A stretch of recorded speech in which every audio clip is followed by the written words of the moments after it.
नमस्कार। जैसा कि हम सभी जानते हैं कि भारत एक कृषि प्रधान देश है और भारत की अधिकतर ग्रामीण आबादी कृषि क्षेत्र पर आश्रित है। कृषि क्षेत्र में सुविधाएं देने के लिए और किसानों को उचित लाभ दिलवाने के लिए भारत सरकार समय समय पर अनेक योजनाएं चलाती रही है। इसी क्रम में भारत सरकार द्वारा प्रधानमंत्री फसल बीमा योजना का अनावरण किया गया, जिसके तहत प्राकृतिक आपदाओं की स्थिति से हुए नुकसान की भरपाई के लिए किसानों को किफ़ायती दर पर बीमा प्रदान किया जाता है। प्रधानमंत्री फसल बीमा योजना पर विस्तृत जानकारी के लिए आज हमारे साथ स्टूडियो में मौजूद हैं गौरी शर्मा जी, जो agriculture insurance company of India limited के चंडीगढ़ क्षेत्रीय कार्यालय में सहायक प्रबंधक हैं। गौरी जी, आपका बहुत बहुत स्वागत है। धन्यवाद। गौरी जी, सबसे पहले हमारे दर्शकों को बताइए कि फसल बीमा करवाना क्यों जरूरी है। जैसा कि आपने अभी बताया कि भारत जो देश है वो कृषि आधारित है। हमारी जो अर्थव्यवस्था है, कृषि एक उसकी रीढ़ है और हमारे जो किसान हैं वो खेती बाड़ी के लिए, अपनी फसलों के लिए मॉनसून पर ही आधारित हैं।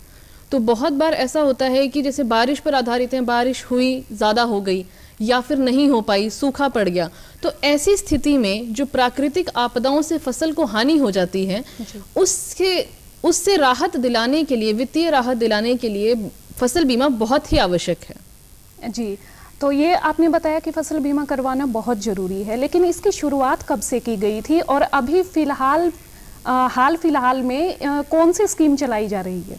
अभी भारत सरकार की प्रधानमंत्री फसल बीमा योजना हरियाणा में चल रही है। ये 2016 खरीफ मौसम से हरियाणा में प्रधानमंत्री फसल बीमा योजना ही चलाई जा रही है राज्य सरकार के द्वारा।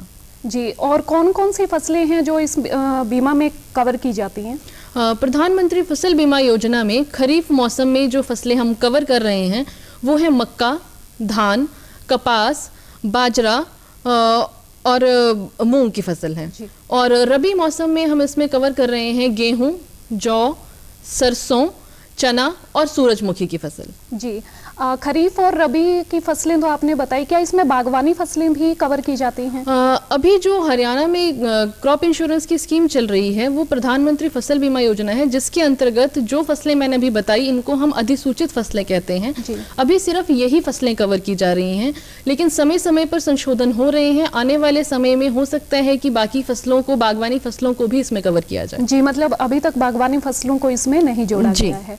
और प्रीमियम रेट्स क्या है मैम, इसके बारे में भी बताइए। ये भारत सरकार की बहुत ही अच्छी स्कीम है जो किसानों के हित के लिए चलाई गई है। इसमें जो प्रीमियम रेट्स हैं वो बहुत ही कम हैं।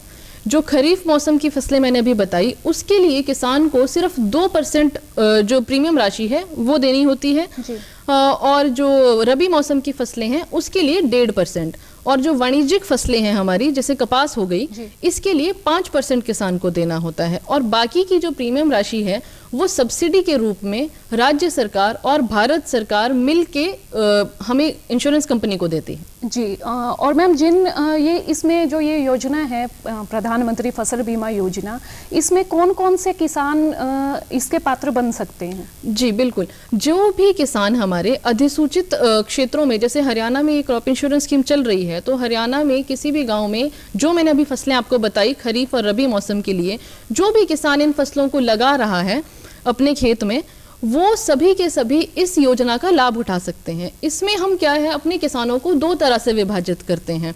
एक ऋणी किसान हो जाते हैं जिन्होंने ऑलरेडी बैंक से केसीसी किसान क्रेडिट कार्ड के माध्यम से लोन ले रखा है, तो ऐसे किसानों का बैंक स्वतः ही बीमा करती है उनके खाते से प्रीमियम राशि काट के।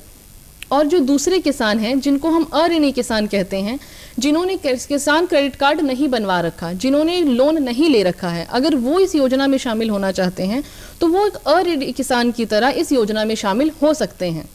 मैम, अभी आपने जैसे किसानों की पात्रता के बारे में बताया कि कौन कौन से किसान हैं जो फसल बीमा योजना का लाभ ले सकते हैं, लेकिन कुछ किसान ऐसे भी होते हैं जिनके पास अपनी ज़मीन नहीं होती है, वो किसी दूसरे की ज़मीन पे खेती करते हैं, तो क्या वो लोग भी इस योजना के पात्र बन सकते हैं? बिल्कुल, जो भी किसान अधिसूचित क्षेत्र में अधिसूचित फसल लगा रहे हैं, जो फसलें मैंने अभी जिक्र करी, वो सारे किसान, चाहे उनकी अपनी ज़मीन है या वो बटाई पर किसी और की ज़मीन पर या जैसे पंचायत की ज़मीन पर खेती कर रहे हैं, वो भी बिल्कुल इंश्योरेंस करवा सकते हैं, क्योंकि फसल तो उन्हीं की खराब होगी, तो जो आर्थिक लाभ है वो भी उन्हीं को मिलेगा, क्योंकि इनकम भी उन्हीं किसानों की है वो। जी, और मैम जैसे कि हमारे देश में बहुत से बड़े किसान हैं, बहुत से छोटे किसान हैं, तो बीमा योजना के लिए क्या कोई स्पेसिफिक लिमिट है कि इतने एकड़ का किसान ही इस योजना का लाभ ले सकता है और जिसकी कम एकड़ जिसके पास ज़मीन है वो इस योजना का लाभ नहीं ले सकता, ऐसा कुछ है स्कीम में? जी नहीं, ऐसा कुछ भी नहीं है। भारत सरकार ने ये स्कीम बहुत ही अच्छे से बनाई गई है कि हमारे देश का एक छोटे से छोटा किसान, चाहे उसके पास 1 एकड़, आधा एकड़ ही ज़मीन क्यों ना है, लेकिन वो फसल लगा रहा है, नुकसान तो उसे भी होता है। ऐसा तो नहीं है कि सिर्फ बड़े किसान को ही नुकसान होता है। तो जो छोटे से छोटा किसान भी है, चाहे वो अपने 1 आधे एकड़ में ही ज़मीन में फसल लगा रहा है, वो भी इस योजना का लाभ उठा सकता है। जी मैम, और जैसे योजना का लाभ तो ले लिया है, इसमें मान लो किसान लेते हैं, तो अगर मान लो किसी के पास कम एकड़ ज़मीन है, तो उसकी फसल का जब बीमा किया जाता है तो उसकी राशि को किस तरह से फिर डिस्क्राइब किया जाता है कि कितनी राशि दी जाएगी? ये जो बीमा की दर है, जो प्रीमियम रेट हम जिसको कहते हैं, ये लैंड के बेसिस पे ही होती है। जिस किसान का जितना लैंड होल्डिंग है, मतलब जितने एरिया में वो फसल लगा रहा है, उसी के बेसिस पे हम डिसाइड करते हैं कि इस किसान का प्रीमियम कितना होगा। तो वो जो रेट्स मैंने आपको बताई कि रबी मौसम के लिए 1.5% और खरीफ मौसम के लिए 2%, वो अगर लैंड कम है तो वो प्रीमियम रेट 1.5% ही है, लेकिन उसका अमाउंट कम हो जाएगा। जी, और जैसे मैम अभी बहुत से किसानों को तो अभी तक इस योजना के बारे में पता ही नहीं है, वो जागरूक नहीं है, तो क्या कुछ ऐसा कुछ किया जा रहा है कि वो जागरूक उनको किया जाए, जागरूकता फैलाई जाए कि सभी किसान फसल बीमा योजना का लाभ उठाएं? जी बिल्कुल, जैसे अब हम हरियाणा में काम कर रहे हैं काफ़ी टाइम से। अब हमारे पास जैसे 7 जिले हैं जिसमें agriculture insurance company of India limited काम कर रही है। हम काम कर रहे हैं अभी प्रेजेंटली पंचकुला, फरीदाबाद, कुरुक्षेत्र, कैथल, सिरसा, भिवानी और रेवाड़ी जिलों में। तो इन सभी जिलों में हम खरीफ 2019 से काम करते आ रहे हैं। तो इतने समय में हमने किसानों को जागरूक करने के लिए बहुत सारे प्रयास किए हैं। जैसे हमारे हर जिले में कम से कम 7-8 प्रतिनिधि हैं जो किसानों को जागरूक कर रहे हैं, जो कृषि विभाग के साथ मिलकर फार्मर अवेयरनेस के लिए कैंप्स कर रहे हैं। और हमने पब्लिसिटी वैन, हरियाणा में जो 7 जिले हैं हमारे पास, उनमें एक गांव तक हमने पब्लिसिटी वैन के माध्यम से किसानों को इस योजना के बारे में जागरूक किया है।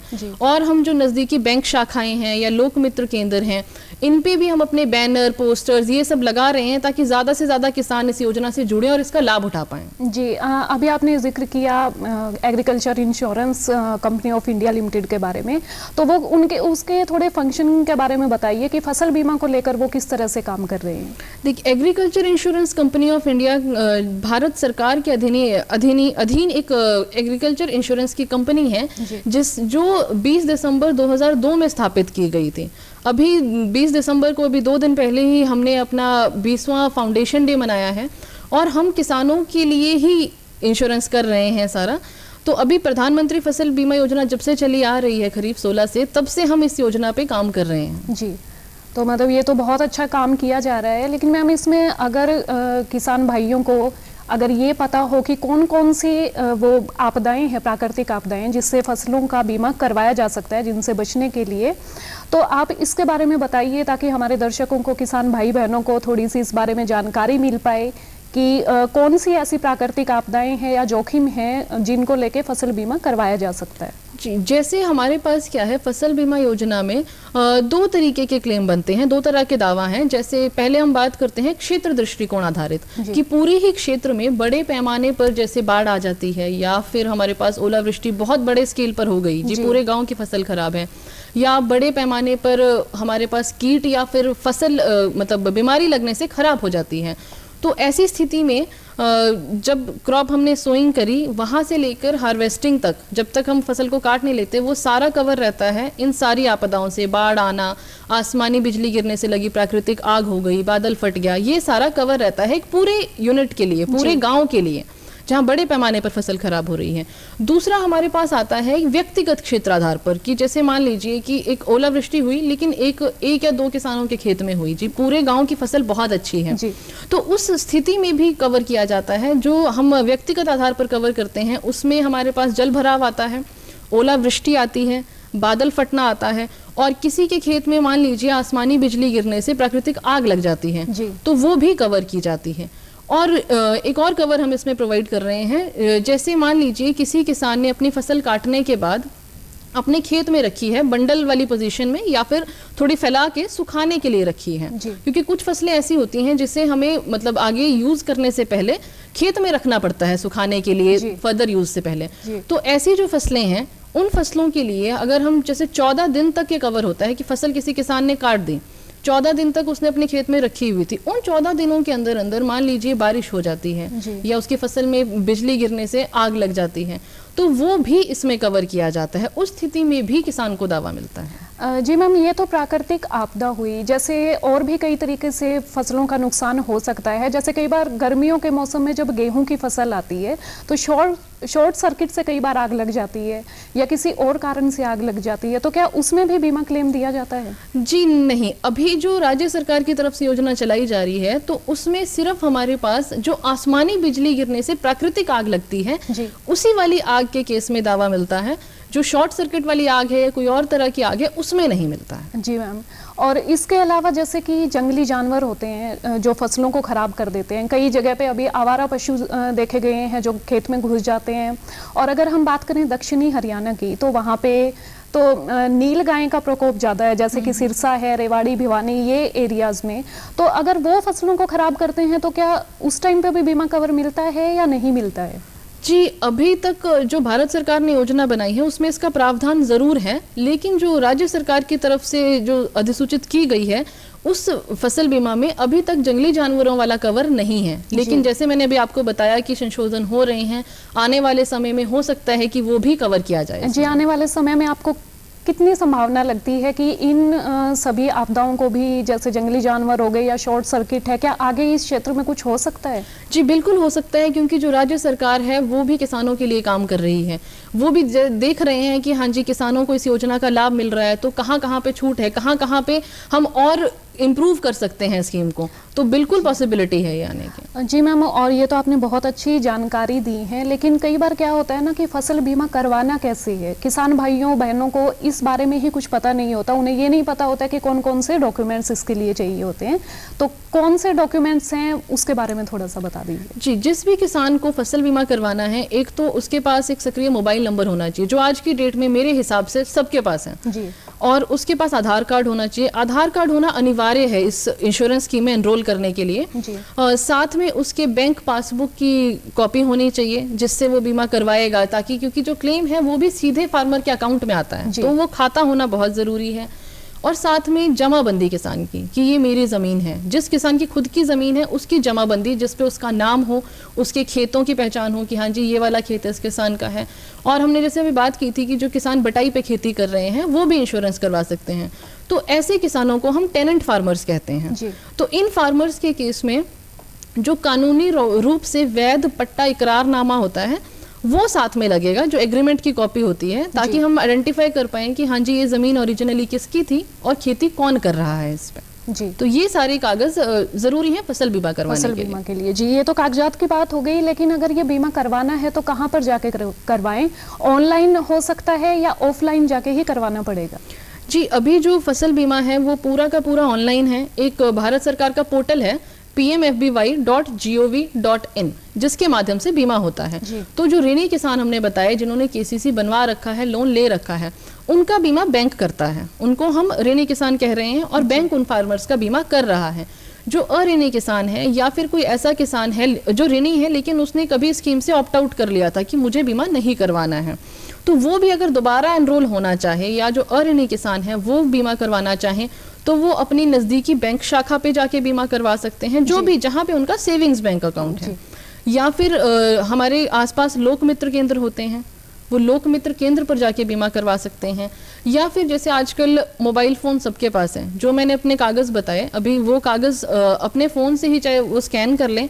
एक मोबाइल एप्लीकेशन है भारत सरकार की, क्रॉप इंश्योरेंस एप्लीकेशन, उस एप्लीकेशन के माध्यम से किसान घर बैठे अपने फ़ोन से ही अपना फसल बीमा करवा सकता है। जी, ये तो बहुत ही अच्छी बात है कि किसान भाई जो हैं उन्हें कहीं जाने की भी ज़रूरत नहीं होगी, घर पे बैठ के ही सब काम हो सकता है। लेकिन मैम जैसे रबी की फसल हो गई, खरीफ फसल हो गई, तो हर बार अलग जैसे फसल नहीं उगती है तो उसी टाइम पे बीमा करवाना होता है या पहले करवा सकते हैं? इसका थोड़ी सी इस बारे में भी जानकारी दीजिए। जी, जैसे ही हमारा सीज़न शुरू होता है, जो हमारे फसल की हम लेते हैं क्रॉप सीजन्स की हम बात कर रहे हैं खरीफ और रबी, तो हम 6-6 महीने के गैप्स पे हम ब्रॉडली डिवाइड करते हैं। तो क्या है कि खरीफ फसलों का बीमा करवाने के लिए 31 जुलाई अंतिम तिथि रहती है। 31 जुलाई से पहले किसान अपने फसल का बीमा करवा सकता है, जितने मैंने माध्यम बताए उनमें से किसी भी माध्यम से करवा सकता है। और जो रबी की फसलें हैं, जो अभी सीजन चल रहा है करंटली, रबी सीजन के लिए 31 दिसंबर तक किसान बीमा करवा सकता है। जी, और मैम जैसे प्राकृतिक आपदाओं की स्थिति में ये बीमा बहुत लाभदायक है, लेकिन बहुत सी ऐसी जगहें भी हैं जहाँ पे बहुत ज़्यादा प्राकृतिक आपदा नहीं होती है, तो वहाँ के जो किसान भाई बहन हैं क्या उनको भी ये बीमा करवाना चाहिए, या फिर जो जहाँ सिर्फ प्राकृतिक आपदाएं ज़्यादा आती हैं? कुछ एरिया हमारे देश में ऐसे हैं जहाँ पे बहुत ज़्यादा प्राकृतिक आपदाएं होती हैं, चाहे वो भूकंप हो, तेज़ बारिश हो, बाढ़ हो, जो भी हो, तो जहाँ पे ये आपदाएं नहीं हैं वहाँ के किसानों के लिए कितना लाभदायक है? देखिए, ऐसा है कि जो हम प्रधानमंत्री फसल बीमा योजना में बीमा कर रहे हैं, इसमें उपज कम होने पर बीमा मिल रहा है। और प्राकृतिक आपदाओं की अगर हम बात करें तो वो अनअवॉइडेबल होती हैं, अनप्रिडिक्टेबल होती हैं। हम कभी ये कहीं नहीं कह सकते कि यहाँ तो आपदा हो ही नहीं सकती। तो बीमा करवाना एक बहुत अच्छी चीज़ है जो करवानी चाहिए, क्योंकि मान लीजिए आप ये मान के चलें कि हाँ जी हमारे एरिया में तो हो ही नहीं सकता, हमारे गांव में तो कुछ हो ही नहीं सकता, अगर वहाँ कुछ हो गया, सूखा पड़ गया मान लीजिए, या बाढ़ आ गई, हो सकता है कि 10 साल में नहीं हुआ अभी बाढ़ आ जाए, हो सकता है 10 साल में सूखा नहीं पड़ा अब पड़ जाए, तो वहाँ के किसानों की तो फसल सारी खराब हो जाएगी। तो मेरा ये मानना है कि फसल बीमा बहुत ही अच्छा है जो हर किसान को करवाना चाहिए, ताकि जो ऐसी चीजें हैं, जो प्राकृतिक चीजें हैं जिनको वो रोक नहीं सकता, जैसे बाढ़ आना या सूखा पड़ जाना, बादल फट जाना, इसका किसान का कोई बस नहीं है इन चीजों पे। बिल्कुल। तो इनसे उनको अपनी फसल को जो लॉस हो गया है, क्योंकि देखिए जो किसान है उसने मान लीजिए लोन ले रखा है, या वो पूरा का पूरा अपनी खेती पर, अपनी फसल पर ही आधारित है कि वो अपना जीवन चलाएगा ही उसे बेच के, या उसको अपना खाने में यूज करेगा। तो जब उसकी फसल खराब हो जाती है तो उसके पास कोई तरीका नहीं बचता है, ना लोन वापस करने का, ना अपने खर्चा पूरा करने का। तो ऐसी स्थिति में अगर उसने फसल बीमा लिया होगा तो उसको थोड़ी बहुत राहत या वित्तीय सहायता मिल सकती है। जी, और मैम क्या होता है ना, कई बार किसानों को ये लगता है कि भाई हमारे यहाँ तो प्राकृतिक आपदा होगी नहीं, तो हम क्यों बीमा राशि में जैसे इसका प्रीमियम हम भरें। हालांकि प्रीमियम रेट जो है बहुत कम है जो किसानों को देना है, बाकी सब सरकार ही भुगतान करती है। लेकिन क्या कुछ ऐसा प्रावधान है कि वो बीमा क्लेम जो मान लो प्रीमियम भरा है किसानों ने, वो उनकी अगली फसल में ऐड हो जाए, या फिर वो एक फसल के लिए ही होता है? देखिए, जो बीमा होता है वो एक ही फसल के लिए होता है, ये राहत नहीं। बेसिकली हमें ये समझने की ज़रूरत है कि बीमा करवाने में और राहत राशि में फ़र्क होता है। जी। तो अभी जो बहुत ही कम सब्सिडाइज्ड रेट पे जो बीमा हो रहा है वो सिर्फ 6 महीने के लिए वैलिड है। जैसे आपका एक सीजन के लिए अगर आपने गेहूं की फसल का बीमा करवाया है, तो जब आपकी फसल कट जाएगी, कटने के 14 दिन के अंतराल तक जो मैंने अभी बताया, वहां तक ही कवर है, उसके बाद बीमा खत्म हो जाता है। ऐसा कोई प्रावधान नहीं होता कि बीमा की राशि आप अगले सीजन में कैरी फॉरवर्ड कर सकें। जी मैम, और जैसे कि आप प्रधानमंत्री फसल बीमा योजना जब से चली है 2016 से, तब से लेके अब तक कितने किसानों को लाभ मिल चुका है इस योजना से, या फिर कितने किसानों को बीमा राशि बांटी जा चुकी है? जी, अब मैं बात करती हूँ अपनी कंपनी की, एग्रीकल्चर इंश्योरेंस कंपनी। हम खरीफ 19 से हरियाणा में जो 7 जिले मैंने अभी बताए उन जिलों में काम कर रहे हैं। तो खरीफ 19 से लेकर अभी पिछले सीजन तक, रबी 21-22 तक, हम लगभग 9 लाख किसानों को 2201 करोड़ रुपए की बीमा राशि दे चुके हैं। जी, तो वो एक पूरे भारत में दी गई है मैम, या पर्टिकुलर किसी? नहीं, ये मैं सिर्फ हरियाणा के 7 जिलों की बात कर रही हूँ। ये हरियाणा के सिर्फ 7 जिलों के आंकड़े हैं। बाकी हरियाणा में और भी जिले हैं, 15 जिले और बचते हैं। जी, तो मतलब कि ये तो बड़ी अच्छी बात है कि हमारे किसान भाइयों को इससे लाभ हो रहा है। लेकिन जो 15 जिले आपने अभी जैसे जिक्र किया कि 15 जिले अभी बचते हैं, तो उनमें कैसे वो किसान कैसे इस योजना का लाभ लें? उन जिलों में भी 2 अलग कंपनीज हैं जो बीमा करवा रही हैं। अभी क्या है, हरियाणा में 3 कंपनीज काम कर रही हैं, तो 7 जिले हमारे पास है, बाकी 2 और कंपनीज के पास है। बीमा हर जगह हो रहा है, बीमा हरियाणा में सभी 22 के 22 जिलों में हो रहा है। मैम अभी जैसे आपने बताया कि किसानों के लाभ के इसमें कितना किसानों को लाभ दिया जा चुका है, लेकिन अगर हम बात करें कि दावा गणना विधि की, इसकी क्लेम कैसे किया जा सकता है, क्योंकि बहुत से किसान ऐसे हैं जिनको यही नहीं पता है कि फसल तो हो गई है हमारी खराब, हम क्लेम इसका कैसे करें, और एक ये बहुत ही जटिल प्रक्रिया है। तो बहुत से किसान भाई तो इसका लाभ ऐसे ही नहीं उठा पाते हैं, तो वो राशि तो वो बाद में उनको मिलेगी, लेकिन वो क्लेम कैसे करना है, वो कैसे करें, इसके बारे में कुछ बताइए। जी, इस योजना में जो दावा प्रक्रिया है वो बहुत ही सिंपल है, बहुत ही आसान है। हम दो तरह से क्लेम कैलकुलेशंस करते हैं। एक, जैसे मैंने बात किया कि पूरे क्षेत्र दृष्टिकोण आधार पर कि हमारे पास पूरे ही क्षेत्र में खराब हो गया, तो उसमें क्या होता है कि हर गांव में जहाँ पे भी फसलें लगती हैं, राज्य सरकार फसल कटाई प्रयोग करवाती है। तो उन फसल कटाई प्रयोगों के आधार पर एक उपज के आंकड़े आते हैं। तो राज्य सरकार वो उपज के आंकड़े हमारे पास दे देती है कि हाँ जी, इस गांव में इस फसल की इतनी उपज हुई है जी। तो उन उपज के आंकड़ों को हम पिछले 7 वर्षों की जो उपज है उससे कंपेयर करते हैं। उसके आधार पर जितना उसे कम उसकी उपज हुई होती है उस हिसाब से क्लेम बनता है। तो इसमें क्या है कि ये तो पूरे गांव के लिए हो गया, तो इसमें किसान को कुछ भी करने की ज़रूरत नहीं होती है। ये एक स्वचालित प्रक्रिया है, और जितना भी दावा बनता है, जितना भी क्लेम बनता है, तो जिस अकाउंट से उसने इंश्योरेंस करवा रखा होता है वो डायरेक्टली उस फार्मर के अकाउंट में क्लेम की राशि डलवा दी जाती है। और दूसरा आ जाता है कि जैसे किसी एक किसान के, सिर्फ एक ही किसान के खेत में आपदा आ गई है जी, छोटे छोटे जो हमने व्यक्तिगत आधार पर बात करी अभी, तो उस स्थिति में क्या है कि जो आपदा आ गई, नुकसान हो गया, उसके 72 घंटे के भीतर जो किसान को इंश्योरेंस कंपनी को बताना होता है। तो वो कैसे बताएगा? तो हम बात करते हैं कि या तो वो जहाँ से उसने बीमा करवा रखा है नज़दीकी बैंक शाखा में जाके वहाँ से बता दें, या फिर वो जैसे कृषि विभाग के दफ्तर हैं वहाँ जाके बता दें, या फिर हमारा टोल फ्री नंबर है वो है 1800-180-2117। इस फ़ोन नंबर पे भी किसान फ़ोन करके हमें बता सकता है कि हाँ जी, हमारे यहाँ पे नुकसान हो गया है। या फिर जिस मोबाइल एप्लीकेशन का मैंने शुरू में जिक्र किया था इंश्योरेंस करने के लिए, कवरेज लेने के लिए, क्रॉप इंश्योरेंस मोबाइल एप्लीकेशन, उस पे भी फार्मर दर्ज कर सकता है कि हाँ जी, मेरे नुकसान हो गया है। तो नुकसान होने के बाद क्या होता है, जैसे हमारे पास इंटीमेशन आ गई, किसान ने बता दिया कि नुकसान हो गया है, फिर क्या है, फिर हम उसके बाद वहाँ पे सर्वे करवाते हैं। तो सर्वे कैसे होता है? सर्वे के लिए एक इंश्योरेंस कंपनी का प्रतिनिधि होता है, राज्य सरकार का कृषि विभाग का प्रतिनिधि होता है, और एक रेवेन्यू विभाग का प्रतिनिधि होता है। पूरी एक कमेटी बनती है, वो जाके सर्वे करती है और वो मौके पर देखती है कि हाँ जी, किसान का कितना एक्चुअली में नुकसान हुआ है, कितना उसने अभी तक इसमें इनपुट लगाया था, कितना उसका नुकसान हो गया, कितना इसकी क्रॉप की ठीक होने की संभावना है।